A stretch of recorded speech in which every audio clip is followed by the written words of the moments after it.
네, 우리나라는 현재 학령 인구 감소로 비수도권 대학부터 재정 위기가 심화되고 있습니다. 그런데 미국도 비슷한 문제가 발생하고 있는데요. 글로벌 뉴스 브리핑에서 자세히 짚어보겠습니다. 네, 금창호 기자 어서 오시죠. 안녕하세요. 네, 자 미국 대학에서 일단 이런 양극화가 심해지고 있다고요. 네, 그렇습니다. 예. 특히 팬데믹이 끝나면 이 문제가 더 심화될까 봐 대학들이 걱정을 하고 있습니다. 예. 지금은 코로나19로 인해서 미국 정부가 대학에 긴급 구제기금을 지원을 하고 있는데요. 그 규모가 연간 770억 달러나 되다 보니 미국 대학들의 재정 상태가 현재는 그나마 양호한 편입니다. 문제는 팬데믹 이후입니다. 네. 특히 영세하고 학생들이 덜 선호하는 대학들의 타격이 클 거란 조짐이 나타나고 있습니다. 이 신입생을 얼마나 받느냐에 따라서 재정 수입이 달라지는데 인기가 적은 대학들이 신입생 유치에 어려움을 겪고 있기 때문입니다. 네. 이 코로나19 시기 인기 대학들이 SAT 성적을 선택 제출로 돌리면서 이 입학생이 증가한 것과는 대조적입니다. 대표적으로 인기 있는 퍼듀대는 이번 가을 학기 입학생이 예상보다 20% 더 많았습니다. 네. 미국 대학교육사업회 관계자는 신입생 규모가 작다는 건 4년 이상의 수입이 줄어드는 걸 의미한다고 설명합니다.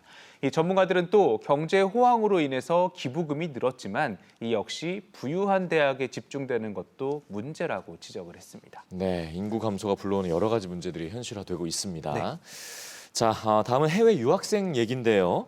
이 학생들이 최근 학교를 선택을 할 때 등록금을 최우선적으로 본다. 어떻게 되고 있는 거죠? 네, 말씀하신 것처럼 그런 것들이 현상으로 좀 나타나고 있는데요. 예. 이 캐나다 채용 플랫폼 업체 어플라이보드가 자사 플랫폼에서 대학을 알아본 학생들을 분석을 해봤더니 이들의 절반 이상이 연간 등록금 2,800만 원 이하의 대학을 검색을 했습니다. 네. 이 검색 필터를 활용을 해서 등록금을 기준으로 자신이 원하는 대학을 찾는 방식인데 지난 2019년에는 이용자 절반이 연간 7천만 원에서 9,500만 원 사이의 대학을 검색한 것과는 대조적입니다. 아니 그런데 이렇게 등록금을 최근 들어서 더 싼 대학, 더 낮은 대학을 찾는 이유가 뭔가요?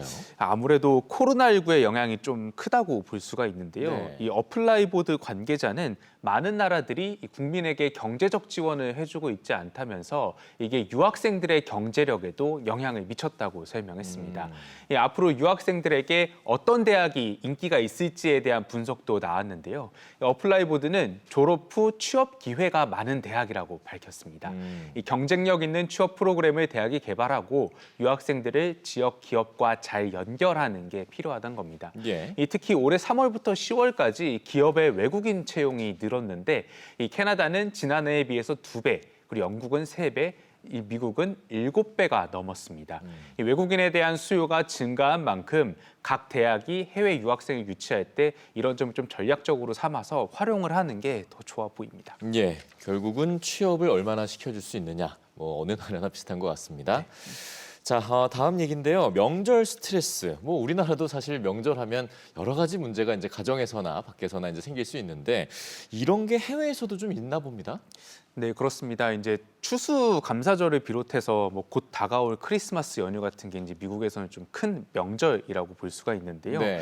이때 우리나라는 조금 다르지만 행복한 가정을 꾸리고 또 완벽한 명절을 보내야 한다는 압박 때문에 뭐 크리스마스 트리를 너무 많이 산다든가 아니면 뭐 평소보다 좀 음식을 많이 먹는 등 이런 무리한 행동을 하면서 스트레스를 받는 사람들이 많이 있다고 합니다. 예. 이 전문가들은 이런 스트레스에서 벗어나려면 우선 가족과 대화를 하는 게 우선이라고 설명을 하는데요. 이 대화를 통해서 서로가 이제 연휴에 원하는 것이 어떤 것인지 정확히 파악을 하고 또 연휴에 어떤 일을 할지 그것을 바탕으로 정리하는 게 필요하다는 겁니다. 또 이를 바탕으로 연휴 계획을 짜야지 에너지 소모를 덜 하면서 또 심신을 충전할 수 있는 기회를 만들 수 있다고도 설명했습니다. 네. 또 관습적으로 그동안 하던 것을 계속 하는 것이 아니라 이렇게 대화를 통해서 새로운 결정을 내리는 일련의 과정은 특히 아이들의 가정교육에도 도움이 된다고 강조를 했습니다. 네. 분명히 서로가 무엇이 필요한지에 대해서 충분한 논의를 해보는 것도 의미가 있을 것 같고 아이들 입장에서도 맞는 것 같습니다. 네.